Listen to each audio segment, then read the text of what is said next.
मधुर नाम में एक बार फिर से आप सबका स्वागत है। और प्रभु यीशु मसीह की परीक्षा जैसे ही समाप्त हुई, प्रभु यीशु मसीह ने जो है अपनी सेवकाई आरंभ करी। और प्रभु का पहला मैसेज, जिसे हम कहते हैं पहाड़ी उपदेश, उस पहाड़ी उपदेश में प्रभु ने जो बताना शुरू करा वो स्वर्गीय जीवन। और मैं वो पहाड़ी उपदेश का धन्य वचन जो है आपके लिए पढ़ रहा हूं। सो मेरे साथ निकाल लें मत्ती रचित सुसमाचार का 5वां अध्याय और उसकी पहली 12 आयतें। मत्ती रचित सुसमाचार 5वां अध्याय पहली 12 आयतें। वहां लिखा है, वह इस भीड़ को देखकर पहाड़ पर चढ़ गया और जब बैठ गया तो चेले उसके पास आए और वह अपना मुंह खोलकर उन्हें यह उपदेश देने लगा, धन्य वे जो मन के दीन है, क्योंकि स्वर्ग का राज्य उन्हीं का है। स्वर्ग का राज्य उनका है जो मन के दीन है। धन्य वे जो शोक करते हैं, क्योंकि वे शांति पाएंगे। धन्य वे जो नम्र हैं, क्योंकि वे पृथ्वी के अधिकारी होंगे। धन्य वे जो धर्म के भूखे और प्यासे हैं, क्योंकि वे तृप्त किए जाएंगे। धन्य वे जो दयावंत हैं, क्योंकि उन पर दया की जाएगी। धन्य वे जिनके मन शुद्ध हैं, क्योंकि वे परमेश्वर को देखेंगे। धन्य वे जो मेल करवाने वाले, क्योंकि वे परमेश्वर के पुत्र कहलाएंगे। धन्य वे जो धर्म के कारण सताए जाते हैं, क्योंकि स्वर्ग का राज्य उन्हीं का है। धन्य हो तुम जब मनुष्य मेरे कारण तुम्हारी निंदा करे और सताए और झूठ बोल कर तुम्हारे विरोध में सब प्रकार की बुरी बात कहे। आनंदित और मगन होना, क्योंकि तुम्हारे लिए स्वर्ग में बड़ा फल है, इसलिए कि उन्होंने उन भविष्यवक्ताओं को जो तुमसे पहले थे इसी रीति से सताया था। धन्य है, 9वीं आयत में लिखा है, धन्य है वे जो मेल करवाने वाले हैं, क्योंकि वे परमेश्वर के पुत्र कहलाएंगे। धन्य है वे, 11वीं आयत में, धन्य हो तुम जब मनुष्य मेरे कारण तुम्हारी निंदा करें और सताएं और झूठ बोल कर तुम्हारे विरोध में सब प्रकार की बुरी बातें कहें। आनंदित और मगन होना, क्योंकि तुम्हारे लिए स्वर्ग में बड़ा फल है। पृथ्वी पर यदि आपको प्रभु यीशु मसीह के कारण सताव आता है, धन्य अपने आप को समझना, तुम्हारे लिए स्वर्ग में बड़ा फल है। तुम परमेश्वर के पुत्र कहलाओगे। और 9वीं आयत में, धन्य वे जो मेल करवाने वाले हैं, क्योंकि वे परमेश्वर के पुत्र कहलाएंगे। धन्य वे जिनके मन शुद्ध है, वे परमेश्वर को देखेंगे। देखें, प्रभु ने अपने सुसमाचार को इस स्वर्गीय बातों से आरंभ किया। स्वर्गीय बातों से आरंभ किया। मूसा के लिए कहा गया था कि मूसा को जब पहाड़ पर बुलाया तो परमेश्वर ने कहा कि एक बाड़ा बांध दे और ध्यान रहे कि कोई पशु या मनुष्य मुझे देखने को ऊपर नहीं चढ़ाए, नहीं तो वो अपनी मौत का जिम्मेवार स्वयं होगा। लेकिन जब स्वयं परमेश्वर प्रभु यीशु मसीह के रूप में आए तो सब लोगों को, अभी भी वो पहाड़ पे चढ़े और सब लोगों को बुला लिया। सब लोग, ये ऐसा कहा जाता है दूसरा मूसा, नए नियम का मूसा, हमारा प्रभु यीशु मसीह। हमारा प्रभु यीशु मसीह स्वयं परमेश्वर। इसलिए स्वर्ग की बातें मूसा के बस में नहीं थी। स्वर्ग की बातें सिर्फ परमेश्वर के विषय में, परमेश्वर के वश में। और परमेश्वर स्वयं ने, जो मनुष्य का चोला धारण करके प्रभु यीशु मसीह के रूप में इस संसार में चल फिर रहा था, उसने वो बातें बताई। ये संभव भी नहीं था किसी और के लिए कि ये कहे कि स्वर्ग का राज्य ऐसा है। धन्य है वे जो मन के दीन है, वे, क्योंकि स्वर्ग का राज्य उन्हीं का है। धन्य है वे जो धर्म के कारण सताए जाते हैं, 9वीं आयत में, क्योंकि स्वर्ग का राज्य उन्हीं का है। धन्य हो तुम जब मनुष्य मेरे कारण तुमको सताए और झूठ बोल बोल करके तुम्हारे विरोध में कुछ कहे। उस दिन आनंदित और मगन होना, क्योंकि स्वर्ग में तुम्हारे लिए बड़ा फल है। धन्य वे जो मेल करवाने वाले हैं, क्योंकि वे परमेश्वर के पुत्र कहलाएंगे। धन्य है वे जिनके मन शुद्ध है, क्योंकि वे परमेश्वर को देखेंगे। देखिए ये धन्य वचन जो हमारे प्रभु यीशु मसीह ने कहा। और स्वर्ग के जीवन के बारे में प्रभु और कुछ बहुत सारी बातें कह रहे हैं। सो आए अपने अध्ययन पे। सो प्रभु यीशु मसीह ही एकमात्र इस पृथ्वी पर वो व्यक्ति या मनुष्य के पुत्र रहे जिन्होंने स्वर्ग की बातें बताई कि स्वर्ग का राज्य कैसा है और स्वर्ग का राज्य पृथ्वी पर और स्वर्ग में कैसा है। और वो बातें जो है जो प्रभु बता रहे थे वो सबको समझ में नहीं आ रही थी। इवन चेलों को भी ये बातें आरंभ में समझ में नहीं आई। और शास्त्री और फरीसियों की बात तो दूर, उन्होंने इस विषय में कुछ सुना ही नहीं था। और स्वर्ग की यूनिकनेस जो थी वो ये थी कि स्वर्ग का राज्य में प्रभु बोलते हैं कि वे प्रथम और अंतिम है, और जो प्रथम है वे अंतिम हो जाएंगे और जो अंतिम है वे प्रथम हो जाएंगे।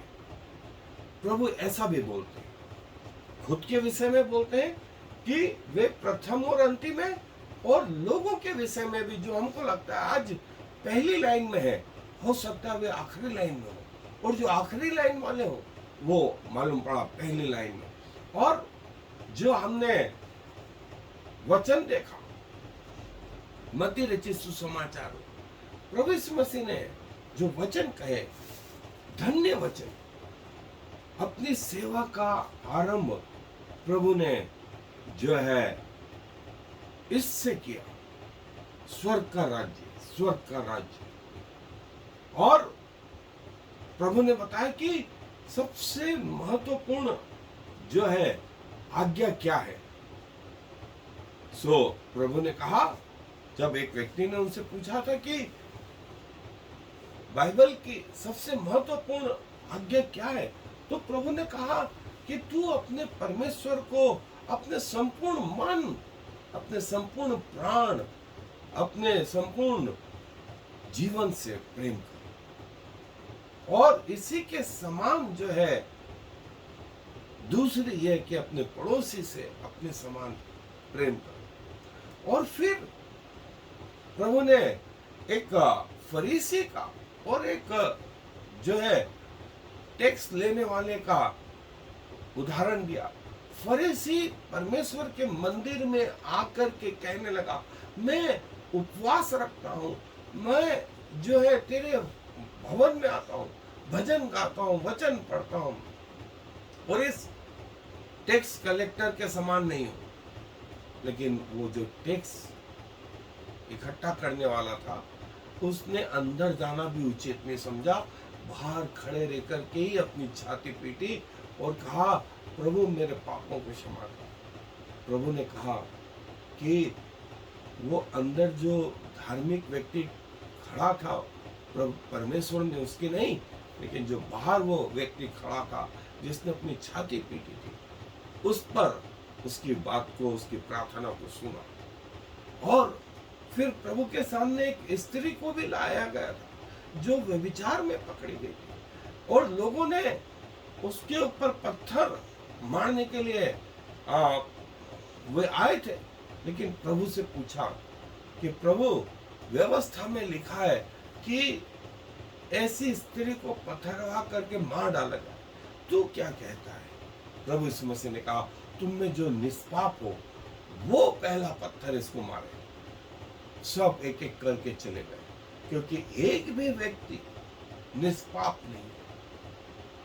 सब ने पाप किया, सब परमेश्वर की महिमा से रहित है, सबको मृत्यु आती है। इसलिए कोई कह नहीं सकता कि मैं पापी नहीं हूं। यदि वो मृत्यु से, जो पाप का परिणाम है, उससे बचा हुआ है, वही कह सकता है कि मैं जो है पाप के वश में नहीं हूं। और जब प्रभु यीशु मसीह अकेले रह गए तो ये वो प्रगटीकरण था कि सिवाय प्रभु यीशु मसीह के कोई भी निर्दोष नहीं। तब प्रभु यीशु मसीह ने कहा, मैं तुझे क्षमा करता हूं, जा आगे से पाप मत करना, जा आगे से पाप मत करना। फिर किसी ने उससे पूछा कि कौन परमेश्वर के राज्य में बड़ा है?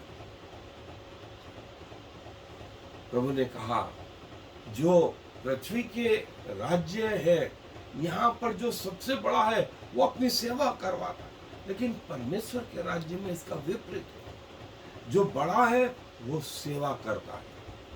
जैसे मैं तुम्हारी सेवा कर रहा हूँ, मैं अपनी सेवा करवाने नहीं आया हूँ, परमेश्वर के राज्य में वो बड़ा है।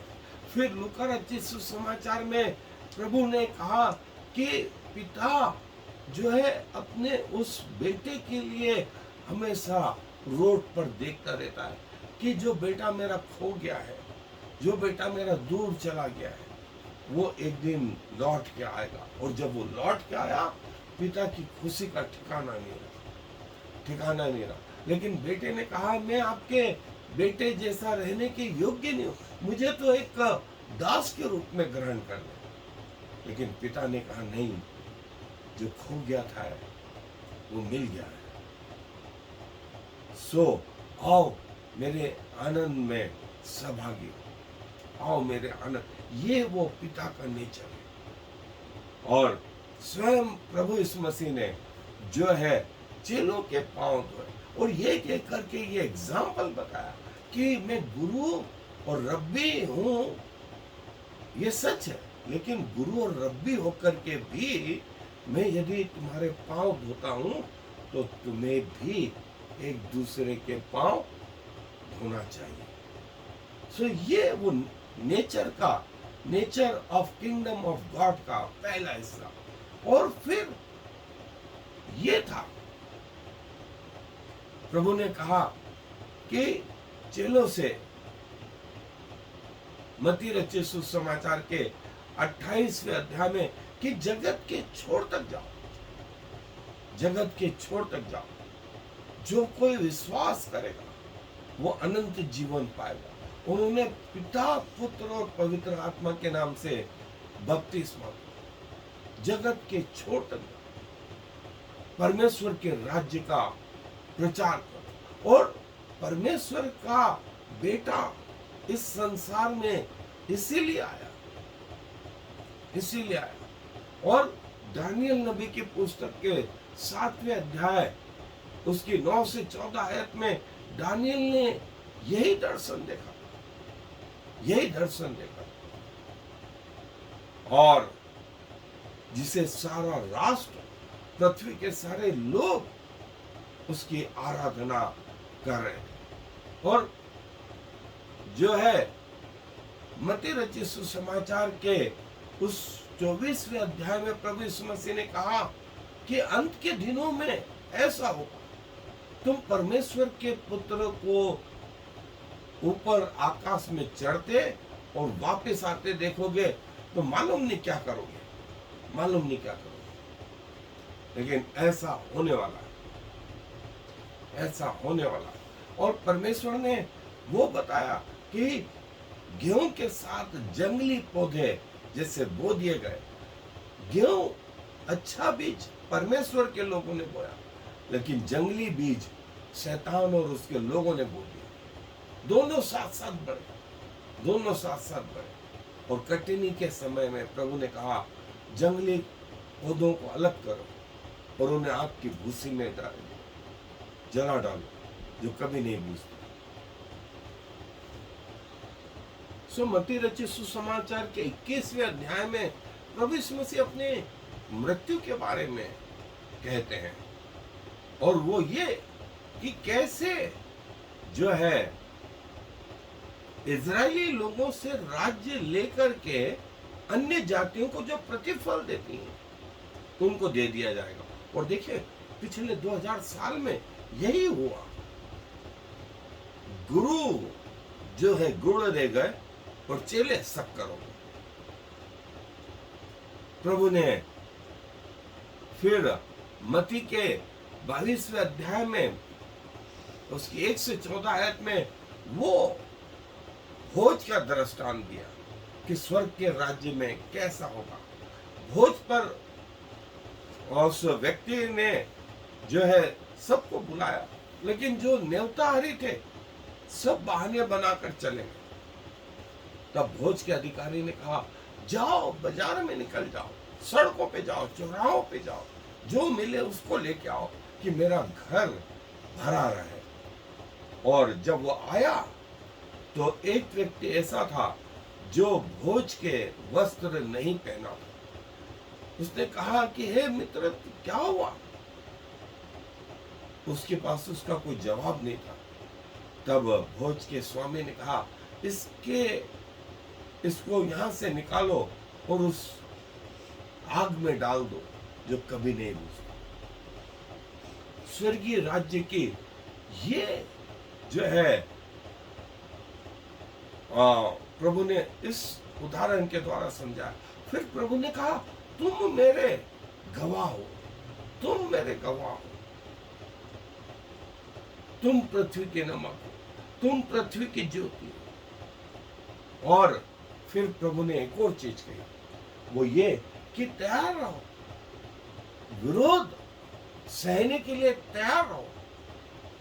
और जब स्वयं प्रभु इस पृथ्वी पे थे तो नाजरत से उनका जो विरोध शुरू हुआ तो उनकी मृत्यु तक जारी रहा। नाजरत के लोग भी जो है वहां उसका विरोध कर रहे थे। तो सदूकी और फरीसी लोग जो धर्म के ठेकेदार थे, उन्होंने प्रभु का विरोध करना शुरू कर दिया और विरोध उसकी मृत्यु तक जारी रहा, उसकी मृत्यु तक जारी रहा। और प्रभु यीशु मसीह ये बताते हैं, आने वाले समय में जो है लोग प्रभु यीशु मसीह के कारण जो है सताए जाएंगे, सताए जाएंगे। प्रभु बोलता है उसकी चिंता नहीं करना, उसके पहले उन्होंने मुझे तुच्छ जाना है, उन्होंने मुझे तुच्छ जाना है। और संसार के योग्य न प्रभु था न प्रभु के लोग थे। इसलिए प्रभु ने कहा, संसार ने तुमसे पहले मुझे तुच्छ जाना। यदि तुम संसार के होते तो वो तुमसे प्रेम करता, वहां के लोग तुमसे प्रेम करते, लेकिन तुम इस संसार के नहीं हो, तुम स्वर्गीय देश के अधिकारी।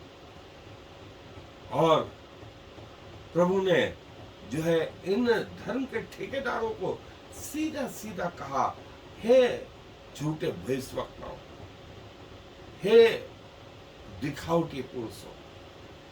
और जैसा प्रभु ने कहा कि आने वाले समय में उसके लोग जो है इस सताव को जो है फेस करने वाले थे, इसका सामना करने वाले थे। इसलिए प्रभु ने कहा कि संसार ने मुझे पहले ठुकराया है, संसार ने मुझे पहले ठुकराया है।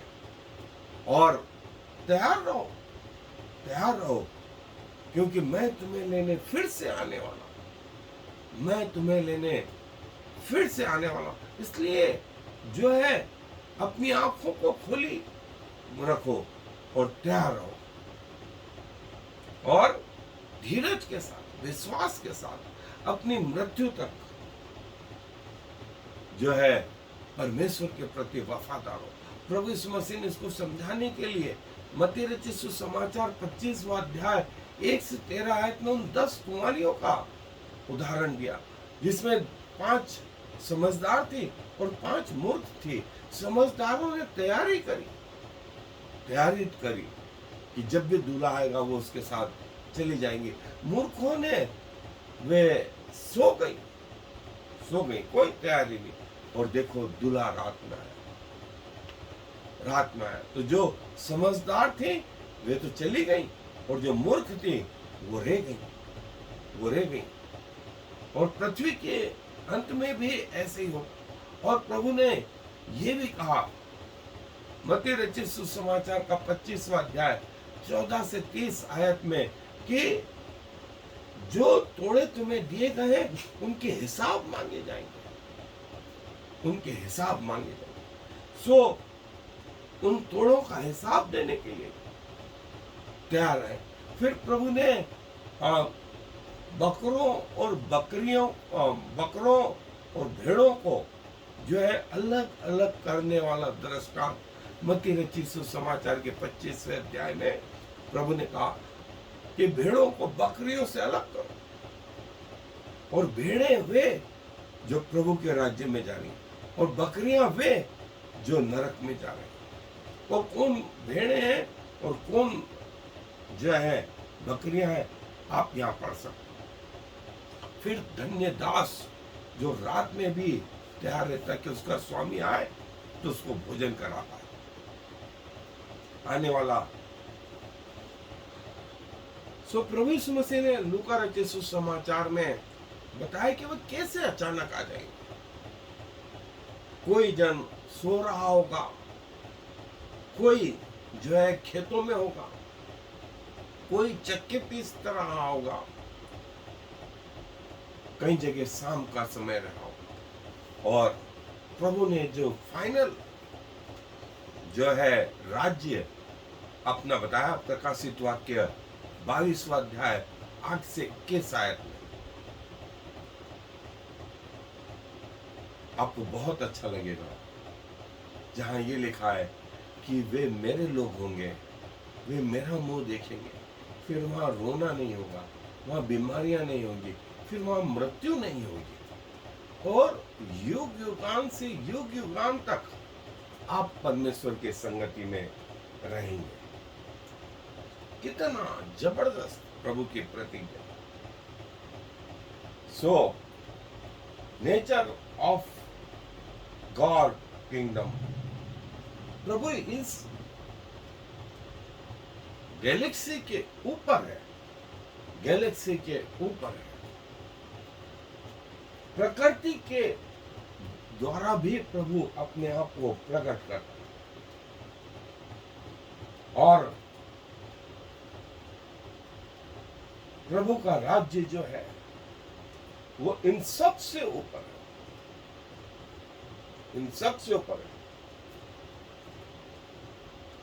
अंत के दिनों में परमेश्वर का पर्वत सब पहाड़ों से ऊंचा किया जाए ताकि लोग उसे देखें। परमेश्वर का राज्य, परमेश्वर का राज्य। पहले मेरे धर्म और राज्य की खोज करो, संसार की हर वस्तु तुम्हें मिल जाएगी, हर वस्तु तुम्हें मिल जाएगी। और प्रभु का राज्य ये प्रभु की ओवरऑल प्लानिंग है, ओवरऑल प्लानिंग है।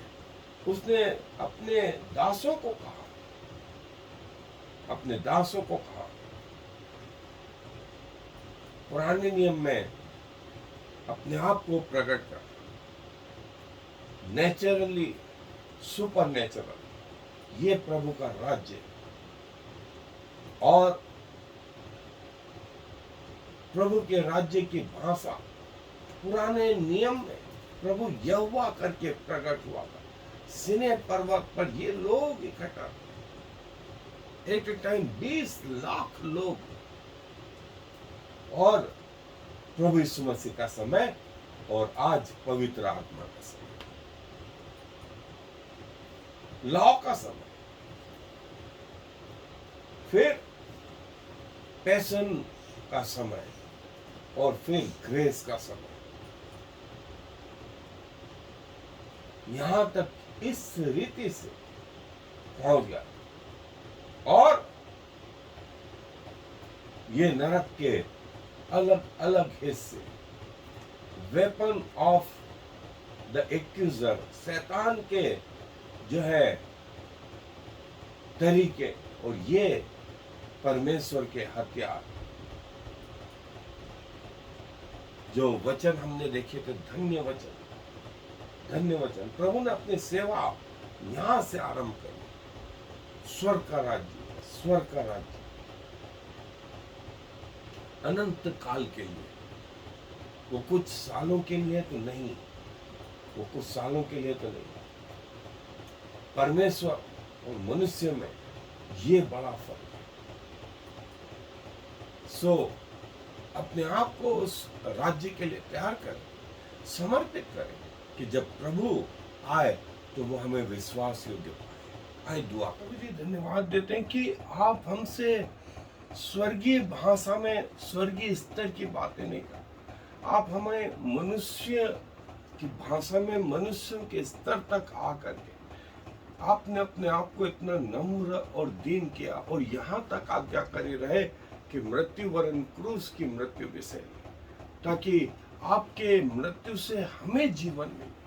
और प्रभु आप चाहते हैं कि हम आपके साथ में वो अनंत जीवन में, अनंत काल में रहे। प्रभु आपके जैसा न स्वर्ग में न पृथ्वी पर। हम अपने शरीर, अपना प्राण, अपनी आत्मा प्रभु आपके चरणों में लाके रखें। इसे ग्रहण करें प्रभु, अपने राज्य के लिए इस्तेमाल करें, और ये इतनी सामर्थ्य दें कि जब तक आप ना आए, ये हमारी मृत्यु ना हो, तब तक हम आपके प्रति विश्वास योग्य रहें। क्योंकि सारा आदर आपको देते हुए इस विनती को प्रभु यीशु मसीह के नाम से मांग लेते हैं। आमीन। और फिर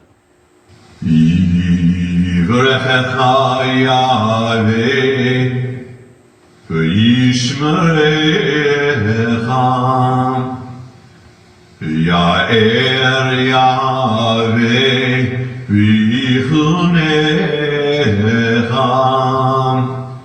Yisa Yahweh panav lecha, v'yasem lecha shalom. May the Lord bless you and protect you. May the Lord smile on you and be gracious to you. May the Lord show you his favor and give you his peace.